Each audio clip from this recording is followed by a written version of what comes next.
Lady from Arizona, Ms. Lesko, for her 5 minutes of questioning, and recognize the Vice Chairman of this sub. Thank you very much, Mr. Chairman, and I want to applaud all of you for your hard work and for your office's hard work. Very vital.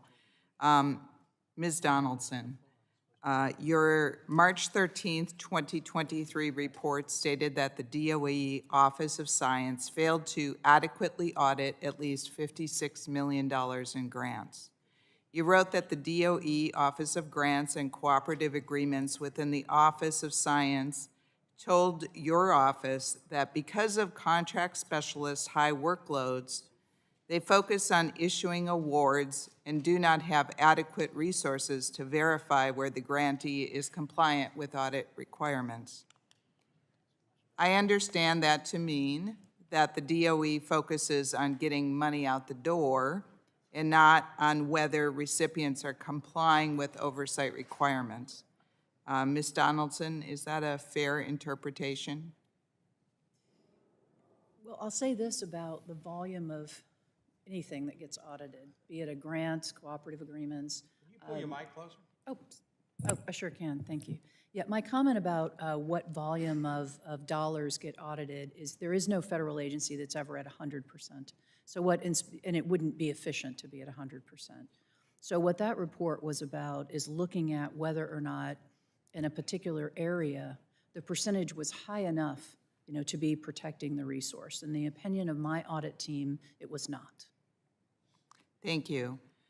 Ms. Donaldson, how can the DOE adequately audit billions of dollars of new money if they weren't able to adequately audit millions? I think there is the two big problems that I alluded to earlier.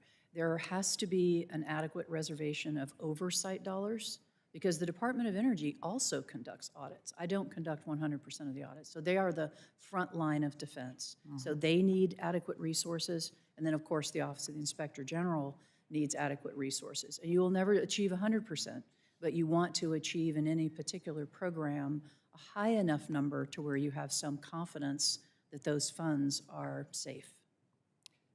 Ms. Donaldson, thank you. Do you have an estimate on how much taxpayer money may be lost to fraud, waste, and abuse because of the agency's lack of proper oversight? That's an interesting question. I think that might require a bit of a crystal ball. I will comment on the general topic of oversight dollars and recovering money. So I always say that oversight dollars usually make money, don't lose money.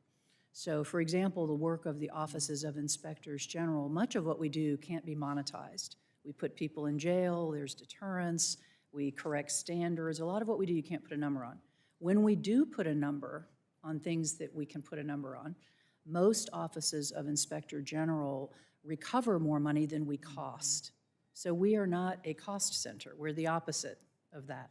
So oversight dollars well spent can reduce that level of fraud, waste, and abuse. So I think it's very important to think of oversight dollars in that way. Not money wasted, money recovered. Understood. Last question. If a long-standing program office, such as the Office of Science, cannot manage the oversight of its financial assistance awards and absorb new funding, how can taxpayers trust new offices to administer their grants appropriately? That's another tough one. I think you have to look at those same issues. There has to be the resources, that level of audit, inspector general audits coming behind it. All of those things have to happen so that you have some assurance that those funds are going where Congress intended them to go. Well, let's hope that we get proper oversight and that we give the oversight offices enough money to do their jobs, because I am very concerned that if we can't do proper oversight on millions of dollars, how are we going to do it on billions of dollars of all these new programs? And with that, I yield back. I thank the gentlelady. Now recognize the gentleman from California, Dr. Ruiz, for his 5 minutes. Thank you, Chair Griffith. Our nation faces numerous challenges, whether it be